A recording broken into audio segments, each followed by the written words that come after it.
There we go. So I am delighted to welcome Alex Reynolds and Joey Webber here today. Joey, of course, is our guest speaker, and Alex is our mindful meditation community champion from Lloyds, who knows all about equanimity, well, a lot more than I do, which is why he wonderfully volunteered to facilitate this session with Joey. Actually, I'm not sure you did volunteer, but you were very majestic when I asked if you would like to do it. So thank you very much, Alex. It's wonderful to have you both here, and Joey, it's wonderful to see you. So I'm going to hand over to you, Alex. Thank you very much. Thank you very much, Teresa. Yeah, I volunteer. Yeah, we'll talk about that later. Yeah, thank you very much for having me today. So just to give you a bit of background, I'm one of the meditation ambassadors within LBG. We've got a core group of about 6 or 8 of us now, actually, and our community's developed over a number of years now. And I was introduced to Joey through a friend of mine. I'd done a podcast for Ancha, and she had suggested, why don't you connect to Joey, find out more about his work? And I said, yeah, that sounds really interesting. She had sent me over an article where I was able to read Joey's research, and was really intrigued by the whole approach around what equanimity is. I'm not going to try and explain it. I'm going to pass that over to Joey in a moment to let you kind of get an idea of what equanimity is all about. But I found it really interesting, and from there I got the book from Joey after we had an initial chat. Really enjoyed it, and I thought it would be a really great session to discuss with the wider community here, and also with the community at LBG. So we had our session, it was just a couple of weeks ago, I think it was, Joey, and it went down really, really well. We had lots of really interesting chat and really good question. I thought it's going to be a fantastic opportunity to do a similar sort of thing here. So thank you very much, Joey, for joining. Do you want to kind of just give us a bit of an update on your background and where you come from and how you got into all this? All right, thanks, Alex. Thanks for the intro. Nice to meet new faces and new screens. It's yeah, pleasure to do talks in different contexts, and I think this is a increasingly important area or arena for the future development of mindfulness. Is workplace, and how the different workplace environments share the same kind of common humanity element, but that can also unify us in some form to really hit home the benefits of mindfulness in a more kind of profound way. So I'm really happy to be here. My background is I've got a PhD in equanimity and mindfulness. That's the latest thing. PhD research focus is on barriers to equanimity, because it was a relatively new construct. I sought to secularize and see if it is testable and operational in Western psychology. So I thought it was a safer place to try, and rather than kind of go at it looking at to measure equanimity, was to measure barriers to equanimity, because I thought, it's baby steps when you introduce new things, and it's not like I've made it up, equanimity, although I've drawn from ancient wisdom and Buddhism, a lot like John Kabat-Zinn's done for mindfulness. Secularized it. I've kind of been informed by the ancient teachings, and in a bid to secularize it. So it's supposedly embraces all backgrounds into equanimity, because I think every religion or philosophy has some form of understanding of equanimity, and it also embraces the secular mindfulness of what equanimity I think points to, although it doesn't explicitly state what it actually is. I think we've all got a loose, abstract understanding that it's something about being calm, but other than that, I think you ask every person and they will find it differently. So this is a bit to just make it streamlined and then testable.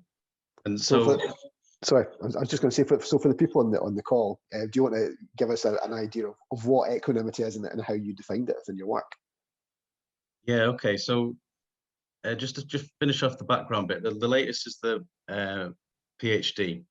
Prior to that, it's a background in psychology, and a lecture in health and social care. I've got a master's in international development. So I'm really interested in social cohesion and community projects, and this kind of from the micro to the macro, from the personal to the political, from the individual to the collective. Like that's my particular interest. Prior to that, there's a background in Buddhism and Tibetan Buddhism. Had lots of teachings from that, different various teachers. So kind of grew up with that because my parents were really into it. They went to India, fell in love with Dalai Lama, and then thought, right, I want to try and do this in the rest of my life. So they sought in different ways to implement some of the teachings in the West. So my dad's an artist, mum's a teacher, and so that I've always had this background of Buddhism. But growing up as a Western, white guy, I was, also not always embracing it fully, and it was, I think, progressively more and more interest is how I realized how chaotic life actually was. And I always came back to it as a kind of like calming presence. So when the mindfulness explosion happened in the 70s, it was, wow, there's an opportunity here to, when I got to do the PhD, to blend both worlds. Yeah. And it was through looking at the current literature of mindfulness that for me there was a bit of a glaring gap. It was this to do with this construct of equanimity. And I've always, as a child and as a teenager, thought about equanimity as what's to achieve, or it's really never really understood fully what it meant. So that was the mission. So how it's been defined, how I've defined it, is two-facing. There's the inner equanimity, and then there's an outer. So the inner one I've defined in the book and in the research papers is a non-reactivity towards your discrimination faculties. It sounds complex, but discrimination faculties are to do with likes, dislikes, and neutralities. For those three. So whatever we experience and encounter, we mentally project in relation to those categories based on who we think we are, essentially. So it's a non-reactivity to those, so we can then behave with compassion for self and others. That's the inner work we're doing on a day-to-day basis when we cultivate equanimity. And immediately you can see there's some form of wisdom element to that, because it's asking you to understand a little bit of your own context, because we all judge things differently. So the research seeks to kind of test out why we judge things differently, what different barriers are in the way of us achieving some kind of understanding of a harmonious mind or a peaceful mind in all circumstances. So that's the inner, but then I think there's a lot of inner stuff going on with mindfulness, lots of attention awareness studies, and there's a lack of a more focus towards the acceptance and non-judgment side. And it's that kind of side that I think equanimity has its place, but I do feel that it's different. In essence, it's like, is non-judgment and acceptance the same as equanimity? For me, it's a no. Through some kind of discussion and logic and thinking about the construct and looking at literature, they're not the same. And I think when we ask to be non-judgmental, it's asking an almost non-human thing, because we are very judgmental beings. So it's almost like saying, don't judge the judgments. And that in essence can work in a variety of ways, but ultimately it's closer to thought suppression or denial or withdrawal. I think it doesn't necessarily have the same therapeutic benefit as if we were to really look at the judgments and then dissipate, if that makes sense. So it's rather than not judging the judgments, we turn towards them with wisdom. So that's the inner. And then when we externalize that, facing the rest of humanity and people and all the differences. So it's a non-reactivity. It's a patience towards another's discrimination faculties, so we can behave with yourself and others. So it's asking us to be patient with another's. And I guess that is a little bit like it's being non-judgmental to that particular context, or paying particular respect to another's ways in which they've recognizing that how this person's reached the decision, the behavior, the action is through a whole host of individual societal conditioning. So that's the inner and outer definition, right? Which is quite wordy, it's quite heady, but ultimately, if you link that to a kind of, there's the non-reactive element there. You need the mindfulness too. So it's not saying, right, you forget mindfulness now, just look at this. This is not a place for me to be like, this is better than this now. This is the latest thing by Equanimity. It's not like that. It's about actually, I've always felt there's a bridge missing.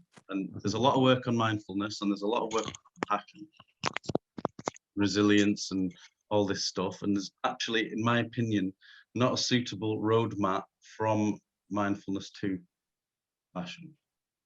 And because without equanimity, how I've been describing it is, compassion turn like a tap.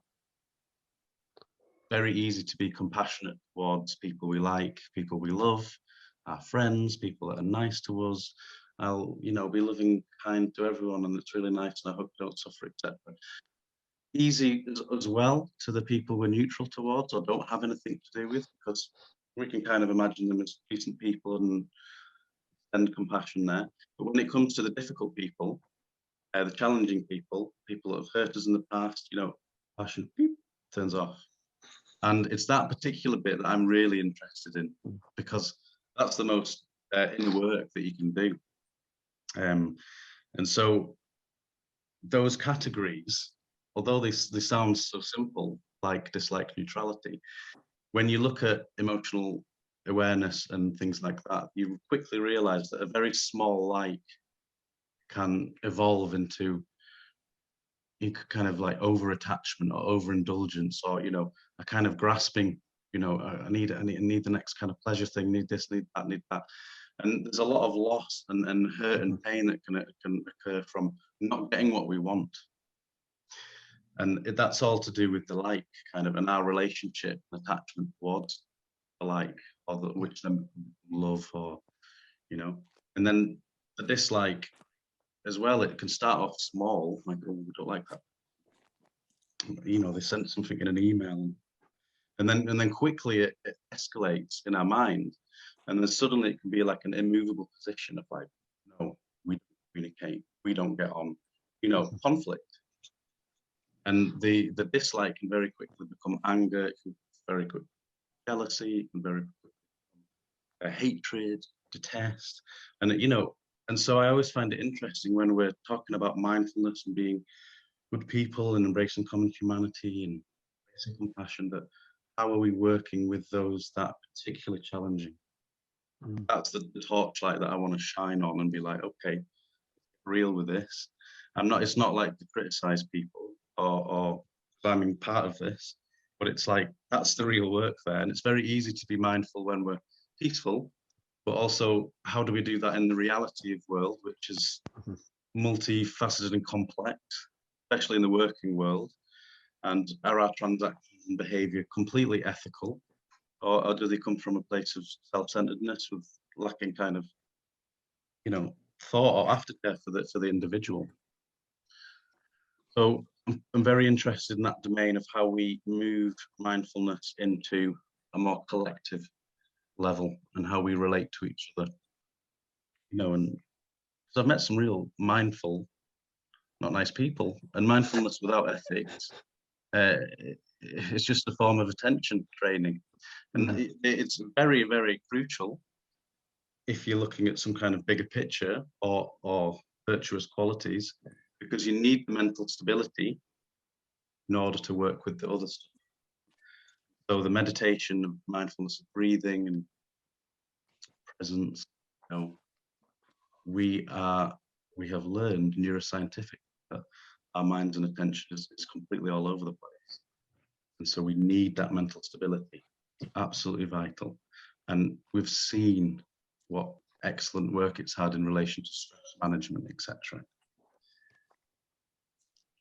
Equanimity, there's also equanimity meditation, right? There's also loving kindness meditation. There's also different forms of analytical meditation. And so you need the stability in order to focus on those. Because if you start, your first experience of meditation is equanimity meditation, and you try and visualize someone that you like or whatever, and your attention's all over the place, doesn't have the same effect. Mm-hmm. So like in the Buddhist traditions, the first thing one ever does is mindfulness training. Here and now, present, because we're also potentially neurotic. Well, I am, at least. I can't speak for other people. I'm neurotic, but the mind's all over the place, right? certainly feels like that for me most days, I have to say. And I think it's interesting you say that. I know one of the things I got from reading the book is like having practiced meditation for 20 years. It was the thing that really helped me was that kind of it interweaves all the practices that I've been doing. So, I'd kind of looked at Kirsten Neff's stuff. I'd looked at, William's stuff. I'd looked at, attention, compassion, all this kind of stuff. And I was doing these things, and metta bhavtas and things like that. But understanding how they were connected had always been missing. And I think that one of the other things that came out quite well in the book was the case studies. So that, I think sometimes equanimity can feel a bit elusive, and it's quite, even with the great definition you get there, I think for a lot of people it might be quite a hard thing to grasp. But seeing equanimity in action through the case studies really helped me understand how to use that kind of that inner reflection, outer reflection, understanding where the other person was coming from, and using it almost in real time. That kind of like, this is how you apply these moments. But you're right, that's not going to work unless you've got that kind of that foundation of attention, practice and understanding your own self. You've been reflective in those ways. So I think that was one of the key things I got out of it, certainly. Yeah, thanks, Alex. Yeah, that's useful. Yeah, the book. I've always said that I've started to say the same things on talks, because I think I'm just getting used to saying it. But I said this in a talk yesterday. But there's a tagline in my website actually, and the mission was to bring equanimity down from the mystical, the lap of the practice. And as a Western guy who is very much in the world of work and relationships and mortgages and cars, and there is different set of things in the way of my well-being than there would be as if I was a monk or so in a monastery. So that's why I'm particularly interested in barriers. Yeah. And so the case studies are real life case studies that take you through a series of 7 steps of how you get from, experience and then to a cultivation of an equanimity of mindset. Yeah. So there is each step probably incorporates things that we're kind of already familiar with, but there's particular attention obviously towards the discrimination faculty that we project onto it. But then what it does do is weave that kind of wisdom of how you'd apply that in a good situation, how you'd apply it in a bad one, and then a neutral one. Yeah. So the idea is we can do that for 3 little case studies, and we can do it in anything. Yeah. And then there's an in-depth case study, which is something that was supposed to be a bit challenging and emotionally evocative, to also hit home that. And those precede the last couple of chapters, which are get into the political stuff. Yes. And collective action, which is what I'm also really interested in, because I know this talk is equanimity in the workplace. So, how do we get something from ancient wisdom and, to do with me, how's that relevant for people doing contracts and jobs and sitting and desks, and what does that mean, right? And that's what in particular want to move forward into, because there's so much potential, really good work if it's embraced in the correct way, ethically, not tokenistic, that type of different realities that would then experience in the workplace. I think the areas of conflict resolution, customer satisfaction, the ability to deal with criticism, complaints, motivation at work, deepening our sense of tolerance, interpersonal relationship, that the common humanity component is so vital in the workplace. It's totally neglected. It's a big issue with organizational stuff that treats well-being like tokenistic. You know, when it comes to safeguarding, health and safety, all this type of first aid, all this type of stuff. Yeah, we need it. We'll pay for it. Go for it. Yeah, but when it comes to well-being stuff, it can often take on a complete different guise. And I don't know the complete reality. So I'm sure there's incredible workplaces out there that adopted it. But from what I've personally encountered, there's lots of bureaucracy and lots of different managerial structures that seem to block it at the last minute, or different HR. You know, and it's like, what is it about the well-being element that's so scary? Because if you focus it on that, then the rest is just, we all want to be happy on this planet. We're in work the majority of the time, but that should be a happy place, in theory, you know. And you can blame wider political stuff, neoliberal capitalism, etc., to be like, you know, well, actually, it's all about money, etc. But I do think that also well-being plays a part, and I think if we focused on that and watered that, then the money would come. Yeah, because everyone would be collectively moving in a similar direction. Secular ethics based upon this common humanity and wider perspective, rather than a kind of individualistic, you know, I'll do my own well-being and then that's it. And, you know, someone you're in conflict with, you know, well, he's not doing enough mindfulness then, and, you know, all that type of behavior. But we really embrace the workforce and the different levels of hierarchy in the workplace. And then yeah. I was going to agree with you. I think it's interesting what you say there about kind of the capitalism and well-being kind of mashing heads almost. It's quite a tricky one, because you see, you know, especially in things like mindfulness, you know, a lot of organizations will think, well, let's offer an app, okay, or let's offer a portal that, you know, that's self-serve and people can go to and they can do it on their own. And I think what you're saying is that it needs to be a bit more expansive. It needs to be more than that, and it needs to be something that's almost ingrained into the very culture and being of organizations. And I can see how Equanimity could do that. How do we start it? How do we get Equanimity into the workplace, and how do we do something like that? Well, I think because of it, the nature of it, it's, although the individualistic element is there, I think addressing issues a bit more of a collective would be interesting. I think there's still this culture of, right, let's train our staff, you know, once or twice a week, we'll go, you know, have a couple of hours of training and then let them get back to it. And it's like, actually, you're training them in relation to, I presume, some kind of strategic goal, right? But actually, there's the person's never really connected to that strategic goal, because they're all just playing tiny parts of an overall jigsaw. And actually, I think if we introduce equanimity into some of these strategic level issues, then there can be a collective embracement of whatever the problem or issue is.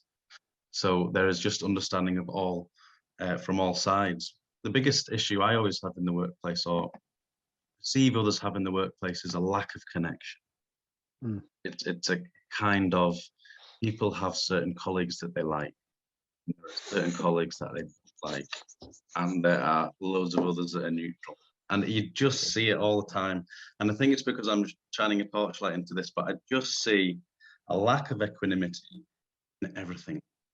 It's in all the emails, it's in all the lunch dates, it's in all the kind of socials, and there is a separation that is so subtle, yet so intrinsic in our way of being, that it's coming all the time, hard and fast, without us even noticing. But when there's no mindfulness there, we don't notice it. And we're just really behaving in relation to these mental projections. So no awareness of how that's actually creating barriers to our connection. So I just see it as a kind of, you know, you can check up. And that's what I particularly like about Buddhism, is that the Buddha always said, check out what he's talking about. See for yourself, subjectively go there. So I'm not saying, you know, this is all perfect, you know, buy into this. It's like, well, if you like it, the idea, and check it out. Notice how many times you are categorizing things. Notice workplace issues. Are they related to categories? Notice that kind of any form of division, divisiveness, polarity is all in relationship to sense of like, dislike, neutrality within a personal or a collective standing. Does that make sense? Yeah, no, it does. And it's, it's interesting about the like dislike, and you talk about how it can colour, you know, your own personal view, but I suppose especially in an organisational viewpoint, you know, we talk about the people who are up above, you know, their personal likes, dislikes, and neutralities. That can have a significant impact, because it's that like or dislike has a potentiality to lead the people underneath them to also like or dislike those people. You know, and I know I've seen it in, you know, dealing with kind of people within my organisation. You know, someone will say, "Oh, don't talk to Bob. Bob's just he's a nightmare to work with." It's like, and that's just because Bob happened to have a bad day that day, and he told my manager, and that manager, that was it. But everybody now thinks Bob's difficult. So it's that same thing, isn't it? Yeah, it's an interesting thing, because I guess you could say, all right, Joey, what you're saying is quite utopian. You just want everyone to like love everyone the same and all that lot, and there's no differentiation. I'm not saying there's no discernment. You know, we have this level of kind of, you know, if someone's unethical or non-compassionate to me, I can love them, but I don't have to like them. You know, I can interact with them and behave with them, but I don't have to be their best friend. You know, I think that a lot of the well-being stuff gets a misrepresentation of kind of sugary soft. You know, therapy, you know, is all about me, self, you know, nice. But actually, it's really quite fierce. And I was speaking last week about a topic of compassion and the different levels of compassion. And actually, sometimes you can be quite forceful with compassion you know, it depends on the motivation. And I said this last time, I'll do the analogy because I think it's quite good. It's like, you know, if I'm compassionate to my child, I want the best to her, but she runs out on the road, and, you know, and I just softly go, oh, please don't, you know, please don't do that. You know, and maybe she comes back, she listens to me, if I'm lucky, and you know, under the act of compassion, you've done some form of good there, right? The next day, she runs out again, and you know, and it's like you've got to level that up. And the education is not sunk in, right? So it's like, right, okay, maybe there's a bit more energy behind you, and you could, in fact, then go, okay, well, maybe I need to control this situation. Subjugation or some form of element of control here, because actually perhaps she's not ready to receive that information. So maybe I'll build a fence. Okay, I've built a fence. So that's out of compassion. I don't want it to get in trouble or difficulty. Built a fence. Right, day after, you know, oh, there's a panel loose, and where is she? And she's run out again, you know, and it's like, what stage do you like kind of place your hand maybe on her arm and like, gently, but with a bit of thought, and you cannot do that, because you will injure yourself, you'll hurt you, you know, really trying to get the message across. And it's interesting because I think people's perception of compassion is probably the first one, the very first kind of, please don't do that. Actually, there can be force behind compassion, and I don't ever mean violence or anything like that, but in the realm of social activism and community-based social cohesion, I think we need to be a bit more real with this type of stuff. There can be good intention and motivation, and that can be made clear, and there can be elements of control, subjugation, and forceful compassion within that. I mean, of course, that brings up problems of, you know, different understandings of compassion. You know, motivations might clash, and what do we do in that instance, etc. But ultimately, I think that it's becoming a bit more reality check with the realities of it. If we want this type of stuff in the workplace, we're going to have to go there with difficult issues, and I think it's normally attended to in the softer kind of arena, and everyone loves it, and there's still people that don't like it, and all well and good, but it would never help this, you know, and that kind of attitude is rife, and I don't, you know, won't go for a long time. So we need to go to the difficult, dark places and shine a torchlight there. And the torchlight of equanimity is the perfect way to introduce a bit more of a collective understanding. Cool. Does that make sense? Am I waffling? Yeah, no, not as much as normal. No, I think that was a really concise way of putting it. I think we've got loads of time, and I'm going to ask if anybody wants to ask any questions. We found when we did this session at LBG, when we started asking people for questions, that was when we ran out of time very quickly. So I'm just going to put it out there. I could keep asking Joey questions because he knows all of this stuff. But if anybody's got anything that they would like to ask Teresa, I don't know how we go about doing that. Do people have to raise their hands, or can they just come off mute? Or? Yeah, so if you're happy to ask a question, then put your hand up and or unmute yourself, or if you'd prefer to email me or message me or Alex a question and we'll read it out for you. Let us know whichever way. It'd be lovely to hear from you directly. I think that's the easiest way if you're happy to do that. Oh, I think we may have stunned them all into silence. Yeah, I think everybody's kind of keep rambling. digesting, really digesting, all of that. What I have a question. Thank you very much, Joe. It's absolutely enlightening. For me, it was right at the start, you said to ask somebody to be non-judgmental is to ask them not to be human, or, something around that. And non-judgment, obviously, is one of John Kabat-Zinn's definitions of mindfulness. And it's that kind of, how does that sit together? It has been really interesting for me. But when you're talking about going to those hard places in the workplace, having those difficult conversations, and equanimity being the bridge to having those conversations, equanimity being the bridge to the collective from the individual. My question really is saying, align it with the strategic piece. It's hard enough to try and get mindfulness into the workplace without people thinking that it's airy fairy and fluffy. Bringing in a new element of equanimity, being actually mindfulness is great, but it's not enough. There's something else you need.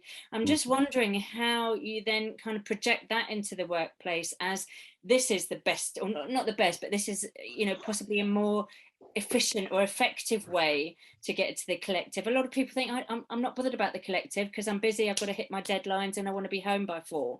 So it's really just, what are your thoughts on that as well, please?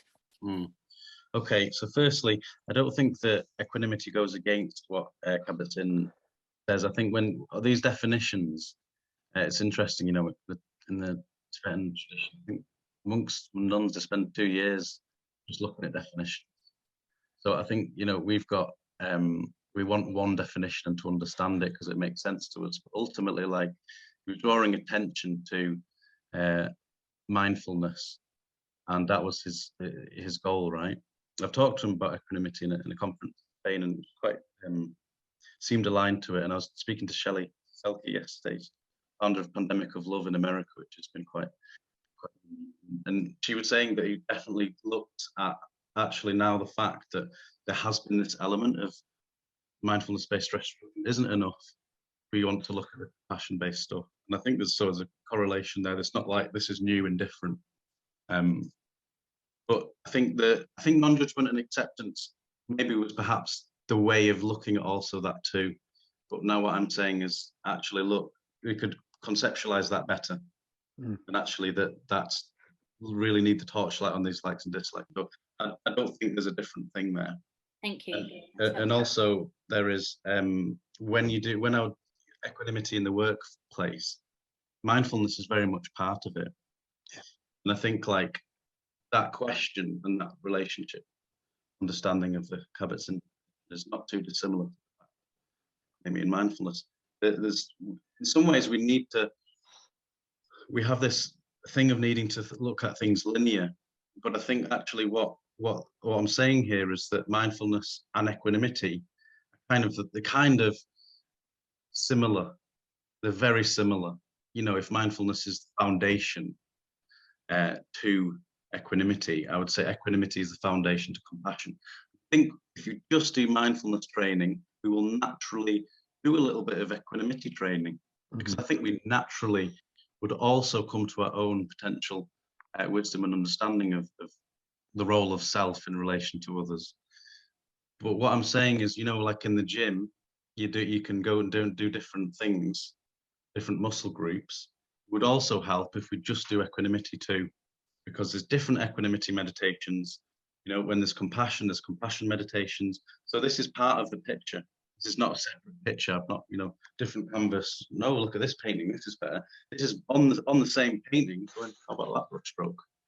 And actually, so in the workplace, I think equanimity would appear less fluffy because it's a bit more to do with action. So you've got, and I've got a course on, I did for an American company, a 6-week course, and the first 2 weeks are all about mindfulness, creating mental. It is in it all. And there won't be any equanimity sessions that don't embrace that too. So we need to somehow get away from this kind of separation of understanding things and actually see that they're part of the totality of experience. Cool. Thanks, Joey. We've got a question from Mary, I think. Mary, hi, Mary.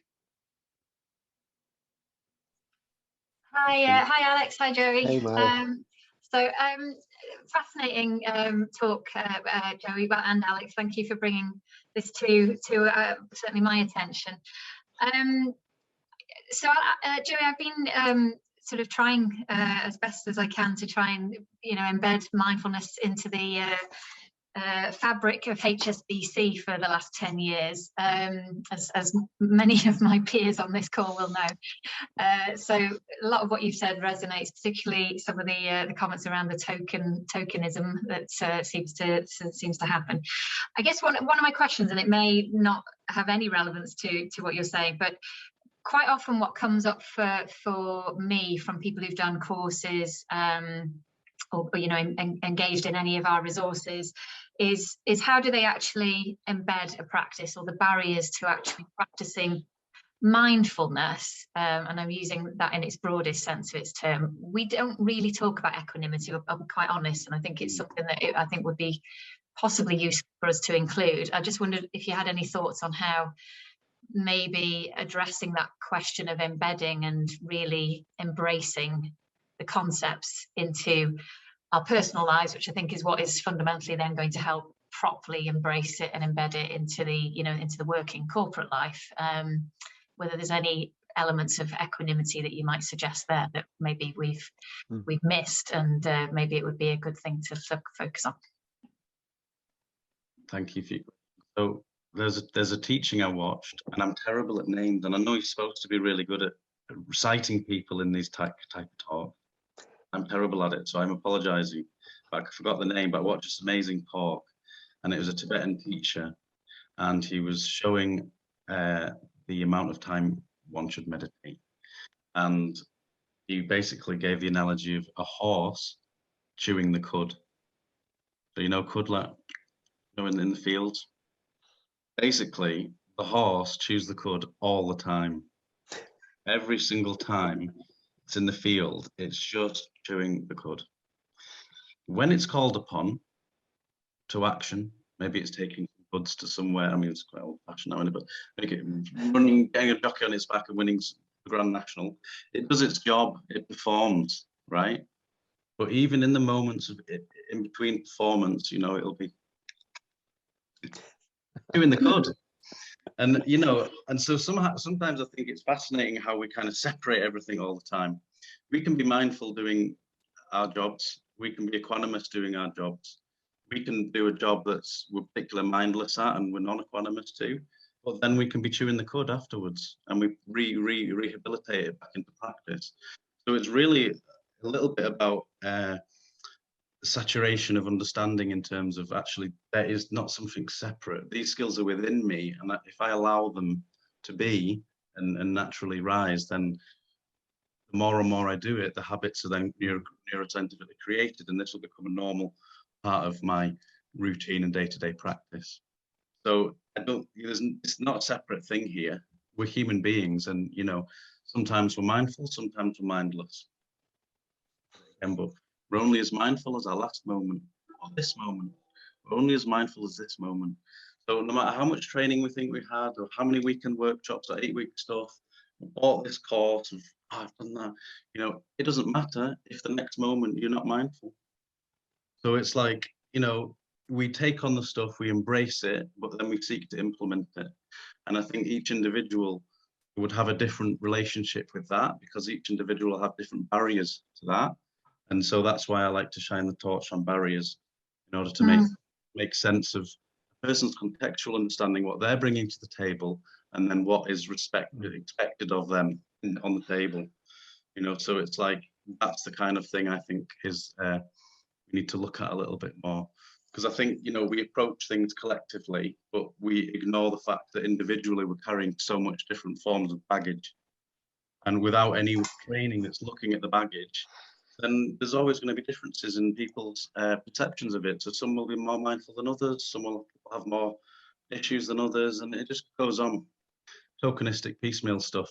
We need huge culture change if we want to take it seriously, but that requires a lot of not just financial investment, but energetic investment, and, you know, bureaucracy and HR and different aspects of that I think it's very possible. And that's why I'm here today, saying yes, it is possible, because I'm interested in this, interested in social change. But every day I'm reading different things out there that are talking about it, and then separate things that are criticizing it, and then other things that are neutral towards it.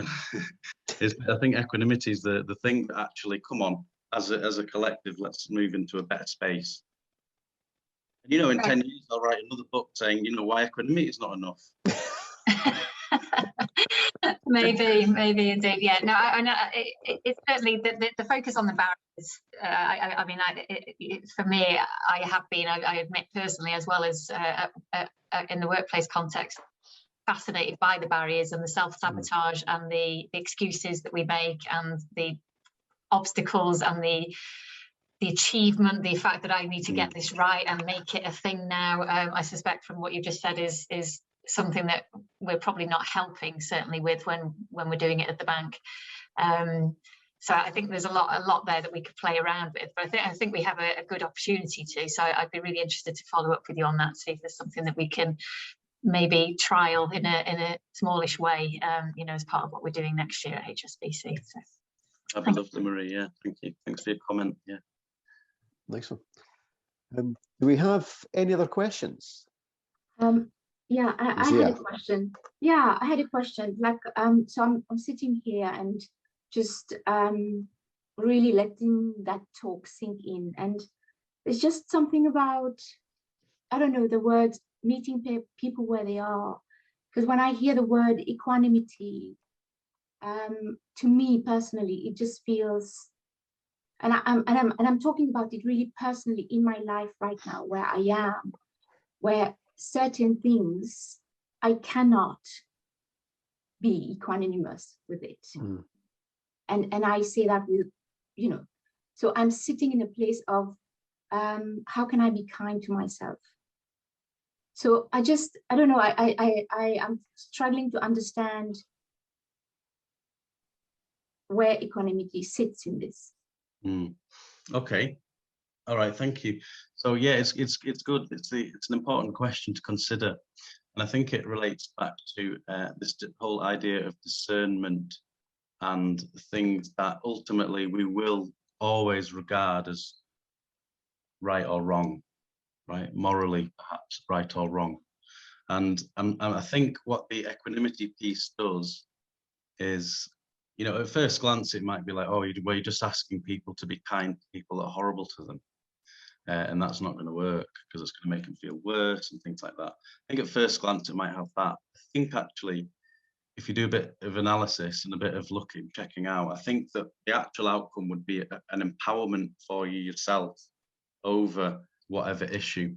Part of equanimity is also letting go, but it's letting go healthy, correctly, therapeutically. So even if it's an acknowledgement, you know, of like, right, well, I really don't like this character, but I can still cultivate equanimity, because it may be because I need this working relationship, or maybe just for my own sense of self. So actually, I can then let go of some of the baggage that relationship has created. And, you know, Shelley did this yesterday with me, gave the analogy of Mr. Former president of America, and it was like, you know, really hard to be equanimous to that character, right? And so what she had to do was boil back his age. So, you know, it was like, right, you'll try practicing equanimity when he was like 30. All right, doesn't work. Try when he was 16, doesn't work. And she ended up doing it when he was a baby, right?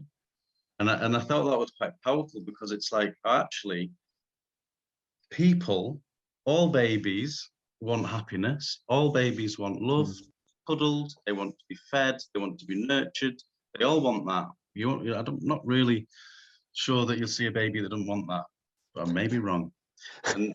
And basically, what has happened to that individual along the way for them to behave the way they do? And in the understanding of conditioning, people may have experienced trauma, abuse, neglect, horrific stuff. And so it's, how would you expect them to behave? And I'm not saying it's like a justification of, oh, okay, then, they've experienced that, so they can behave like horrible to me. But what I'm saying is it allows that wisdom element for us to understand a little bit about why X interaction has happened and then let go. And it also invites us to look at our own contribution, because I think also we're very quick to be like, oh, look at equanimity is like, well, let's check up about our historical relationship thing here, and what have I contributed that may have been perceived as a like or a dislike. And, it's just a bit more analysis element. So it does embrace self-care and self-compassion. Week 3 of the course on knock that I've got, self-compassion, because it's an important part of the cogs in the internal being of the person. And so it embraces self-compassion. It invites a greater intelligence. It's almost a rising up rather than a bowing down, and it invites you to like really work challenging things. But it will be difficult, especially if we're not used to it. When I do equanimity meditations, which I've got several that are free on Insight Timer, and one I did on a talk last week, what I do is you introduce a person that you like, that you then extend certain wishes towards, then a person that's neutral, and then a person that you dislike. And it may be that the disliked person is not, someone really extreme at the beginning, but you work with someone that's got a little less kind of emotional, evocative thing within you. So gradually you could, build up your own sense of equanimity. So extending the parameters of compassion should embrace, all. Otherwise, we're just, still being divisive under the guise of being non-divisive.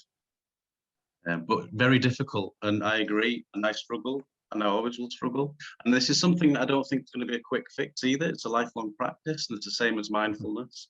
If you say, Joey, all right, I've done this 7-step method. If I start doing that next week, will I be really happy with everyone? I'll be like, of course not. Years, decades, we need to work with this on an ongoing basis. So it's no pretense as well that, this is a quick.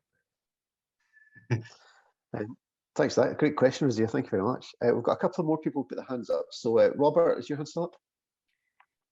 I think Robert's left us actually. Okay. But also, Alex, I'm mindful that you need to head off as well. So before you do, can I just allow everyone to say thank you to your wonderful questions, really brilliantly facilitated and a great understanding of the topic as well. So thank you very much for your facilitation, and then obviously we've got a few more minutes for questions. So if you have to, I was going to say, I know Teresa, you put down the link to the book on Amazon. Joey's put their link down to his website. Go through the website rather than going through Amazon. Okay, sorry about that. Sorry about that. This is my next copy and paste was this. So there we go. Joey's done that. Apologies. So go through the Joey's website and obviously contact Joey directly or get in touch with me to contact Joey. Oh yeah. I do that because I like to sign the books that I send. It's something about connection, right? And it's a small thing, but it's nice. But also there is that element to it. I'm particularly active on Instagram and LinkedIn, and you can follow me there. I think, I'm asking for this to be, if you agree with it and like it and check up on it, then we need to own that and share it and pass it on. There's plenty of stuff that I've done that, for free, etc. And then that's just it. And it builds up a kind of low-level energy transaction. So if you do like it, I kindly ask you to share it, follow so we can discuss. There's introductions to there's the course I've got, and then there's the book there. But it's not all sales. I'm particularly interested in future work and any case studies, etc. that you may have, and any research ideas going forward.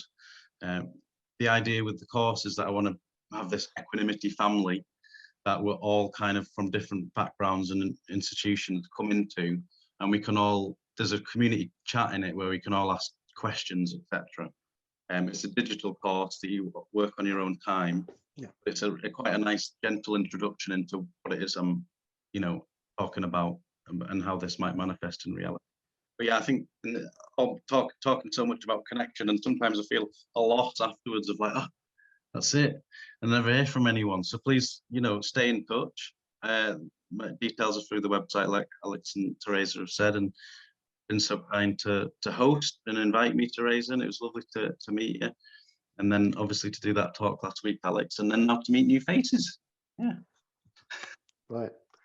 Thank you very much, mate. Thank you.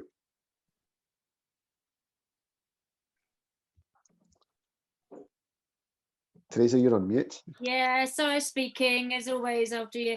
So thank you. I realise we still have a couple. We've got 5 minutes to finish off some questions. Are you okay to do that, Joey? Yeah, totally. Yeah. Cool. I'll head off and love you and leave you, but thank you very much, everyone. Amazing. We'll see you all soon. Thanks very much, Alex. All the very best. Thank you. Bye-bye. Thanks everybody who has to buzz off as well. I think we've got a couple of questions. Mel, you had your hand up. Parveen, and I've just seen another hand go up, Catherine. So if you can ask a question quickly, and if we don't get to all the questions, if you want to email me, and then I can ask Joey your questions afterwards and send you his response. So should we go in that order? Mel, have you still got your hand up? Yeah, thank you. Sorry, yeah, thank you. So hi, Joey. Lots of things going through my mind as you've been talking. Absolutely fascinating. The first time I think I've sort of dipped my toe into equanimity. And one of the questions I had is, how? Where do you start? Is it about that awareness, first of all, and you're actually cultivating that awareness? And where do you go from there? So I guess I need to read your book or listen to some meditations, but yeah, it was just fascinating. And the other part of it was around, so as we're talking today, we're talking about equanimity in the workplace, which obviously we're talking about people, but my mind's going, well, surely we can apply equanimity to almost everything. We all have likes and dislikes of almost everything on this earth. But yeah, I was just curious about that as well. Thank you. Yeah, totally. Thanks, Mel. Nice to meet you. And yeah, it's a good question, isn't it? How? Because it's, you know, lots of extravagant ideas. The how is understanding and getting familiar with the definition and the 7 stages, I think, or embracing more. But yeah, I guess if it's the very first time, then the stability and awareness and the mindfulness is a great place to start. How to the equanimity, it's the same. It's like mindfulness is a intellectual stuff, and then there's also the meditations, right? You need both. Sometimes you only really understand it after you've meditated mindfully, and then you're like, all that stuff makes sense, because before you talk about presence, what does it mean, and you know, so it's the same with equanimity. It's like I'm going blah, blah, blah about likes and dislikes. Do what you feel after a meditation. In essence, this is an equalizing thing. So we are, yes, applying it to everything. You can practice equanimity on your cat, your husband, your whatever it is, and then also your colleagues at work, etc. So the how, yeah, there's the wisdom, understanding, the definition, there's a 7-step method, and then there's the meditation. And from a personal level, you can definitely start by working on that, if that makes sense. Yeah. Thank you. Thank you very much.